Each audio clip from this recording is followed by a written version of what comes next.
Donc, duplicata du calque d'arrière-plan, désaturation des couleurs par image réglage désaturation,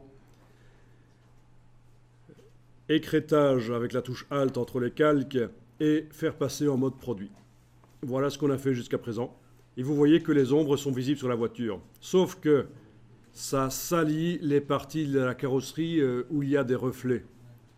Donc il va falloir agir ici, il va falloir faire en sorte que, et là ça devient subtil, il n'y a que les parties les plus sombres du calque gris qui vont rester visibles. Les parties les plus claires vont devenir invisibles.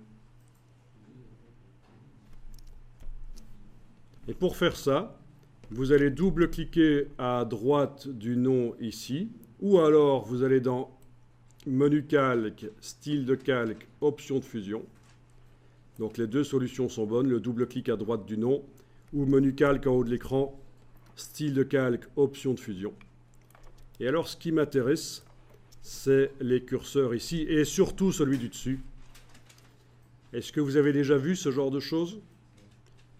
Oui, vous connaissez? Non? C'est une des choses les plus puissantes dans Photoshop. Les curseurs d'écrêtage. Il y a plein de choses à faire avec ça. Alors, je veux que les parties les plus claires du calque gris, celles qui correspondent au reflet, elles deviennent invisibles pour ce calque qui est en mode produit, le calque des ombres. Je vais donc prendre le curseur du dessus, ici, qui concerne le calque sur lequel je suis en train de travailler, ce calque, ombre, et la partie droite, je l'amène vers la gauche. Regardez ce qui se passe sur votre carrosserie. Voilà, les parties les plus claires du calque deviennent invisibles. Voyez?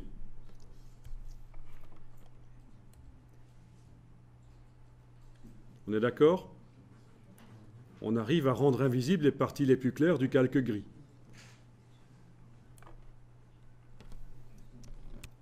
Donc toutes les parties du calque gris qui ont des intensités de gris comme ça, du blanc vers ce gris-là, deviennent invisibles. Toutes les parties du calque gris qui sont du noir vers ce gris-là restent visibles.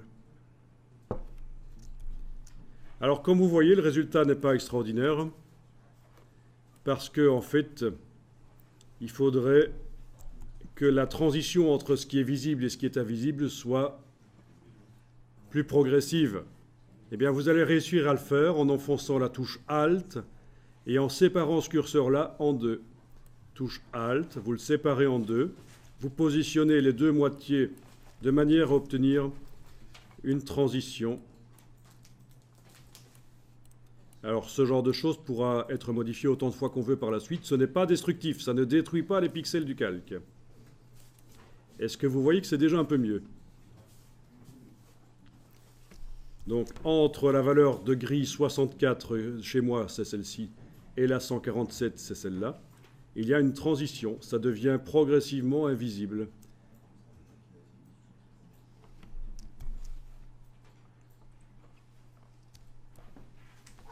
Alors, en plus de ça, vous allez jouer sur le curseur opacité, qui est le même que celui de la palette des calques, en fait. On le retrouve ici.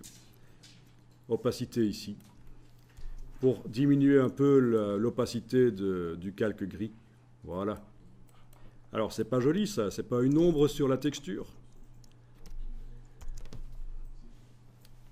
Ça apporte quelque chose. Si j'enlève l'œil en face, vous avez la texture sans ombre, avec ombre. Ça souligne quand même le relief. Alors, bien sûr, la texture ne suit pas la courbure de la carrosserie. Ça, c'est possible de le faire après.